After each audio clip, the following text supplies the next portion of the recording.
Good morning, readers. I hope you guys are all having a wonderful day so far. And today I am super excited because we're going to continue our conversation about the importance of determination. And so as you can see below, I think that essential question is, why is determination important? Why is it important in your life? Just stop and think for a minute and think about why determination is important.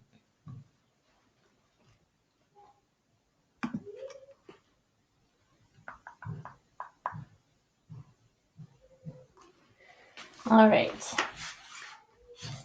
So today I'm super excited to read you a super fun book.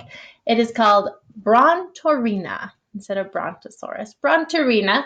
And this book, as you can imagine, is another fictional fantasy, animal fantasy book because the character is a fictional character and it talks and it is full of pretend. The big idea for today is I really want us all to understand that there's three main reasons that authors write. The first is to inform. The second is to entertain. And the third is to persuade. So as we go today, I'm going to create and show you this acronym that we call PIE. All right, so you can see right here I have this beautiful, delicious pie, and this is the reason that authors write, the whole purpose. So when we say what was the author's purpose in writing this text, today we are going to create this delicious pie, and in this delicious pie, we are going to learn that there is three main types of pie. The first one we'll say is to persuade. To persuade means to get someone to think the way that you want them to think. The next one is to inform. Now, in these types of books, most of the time, right, it's because the author really wanted to teach you something. They wanted to teach you real information about a real topic. And the last one is E.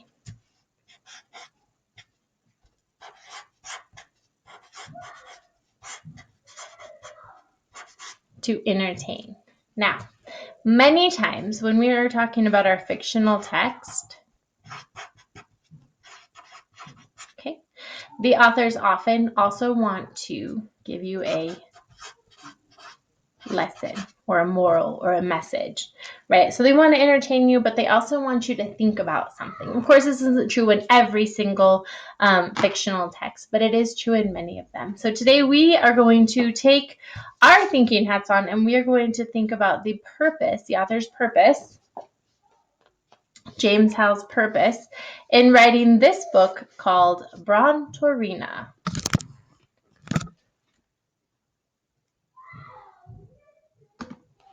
All right. For Mark, a dancer in his heart. Brontorina had a dream. I want to dance. But you are a dinosaur, Madame, Lucille pointed out. True, Brontorina replied, but in my heart, I am a ballerina. She is too big, and she does not have the right shoes. Madame Lucille wondered what to do. She had never had a dinosaur as a student before. Dinosaurs were rather large, and this one certainly did not have the right shoes. But then she felt Clara and Jack tugging at her skirt. Oh, please, they pleaded. Madame Lucille looked into the dinosaur's eyes. What is your name, my dear? Brontorina, Brontorina, Apatosaurus. Apatosaurus. I even sound like a dancer, don't you agree? Madame Lucille did agree. Well, how could she not?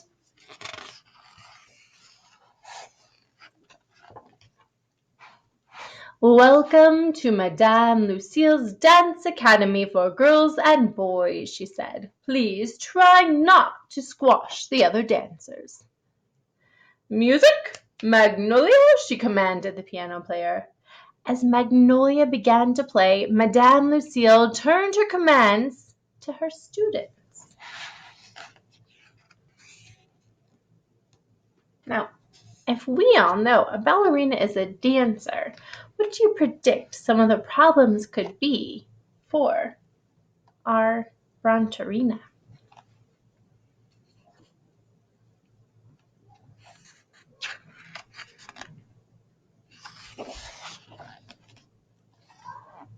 Plie,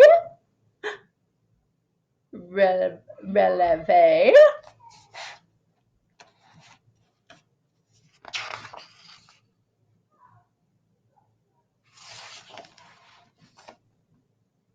arabesque, jeté.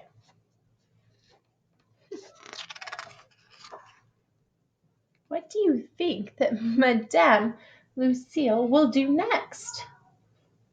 And what makes you think it?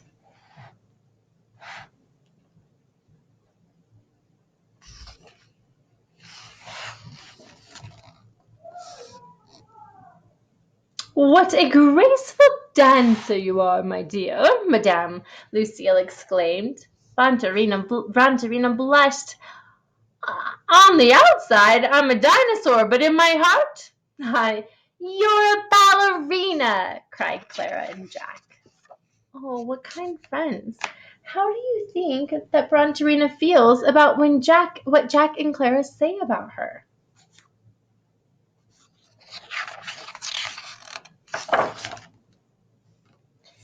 In the weeks that followed, help! Look out! Hey, watch your tail! The piano!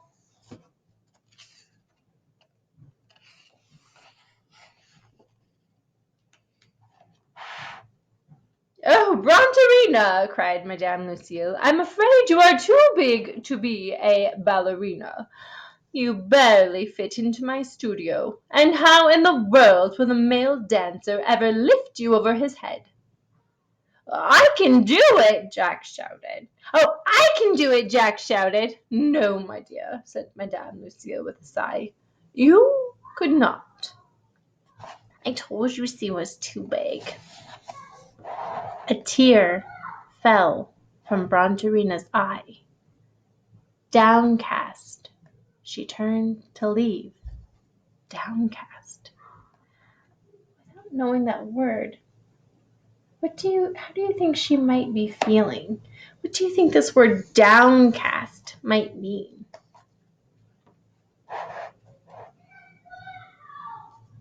Right, downcast. So she's leaving. She's crying. She's feeling defeated. Wait, Clara called out. Don't go. My mother has been working on a surprise for you all week, Brontorina. She is bringing it today. Whatever are you talking about? Madame Lucille asked Clara. Just then, Clara's mother appeared at the door. You must be Brontorina, she said, holding out the surprise. I hope these will fit. Well, now she has the right shoes.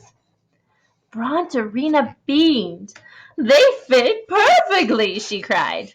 I am a ballerina, or I would be if only I weren't so big. Oh, fiddlestick, said Madame Lucille. Why didn't I see it before? The problem is not that you are too big. The problem is that my studio is too small. Wow, look at those beautiful shoes. How do you think Brontorina feels now?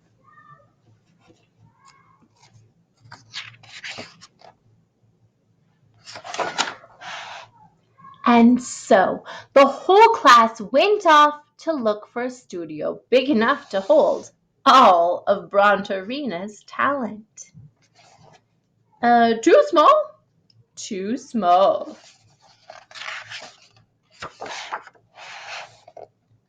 Still too small? Still too small. I have an idea. Moo. See the cow. Cow has to say something too. Now, Madame Lucille's Dance Academy had room for everyone. Madame Lucille's Outdoor Dance Academy for girls and boys and dinosaurs and moo cows. I want to dance! Then you must, my dear. Shoes, all sizes.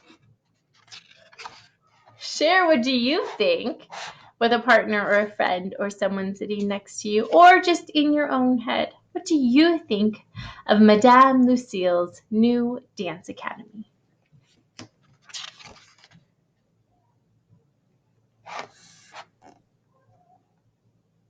I personally love it. I love that she found a way to include everybody and finally realized that the restrictions that she had in her dance academy weren't necessarily because of the people, but more because of the space. I love this. And it all began with a dream. Wow. Do you admire Brontorina? How did Brontorina's friends really help her to see and find her own potential? And think about it. Have you ever had friends or family or important people in your life find something and find ways to help you to realize your true potential? I hope that you have, because you all have tremendous potential and so many wonderful adventures ahead of you. As we conclude with our book today, I really want you to think about what was the author's purpose in writing this book, Brontorina. Was it P, to persuade? Was it to persuade you to like to dance? Or to persuade you to think that dinosaurs really should be ballerinas? Or was it to persuade you to open your own dance studio? Was it to inform? Was it to teach you about dinosaurs and the size of their feet and how to make dinosaur ballerina slippers? Or do you think it was E, to entertain? Do you think the purpose of this book was to entertain the reader with a fictional story and also to include an important lesson for you as the reader? If you chose E, let's find out.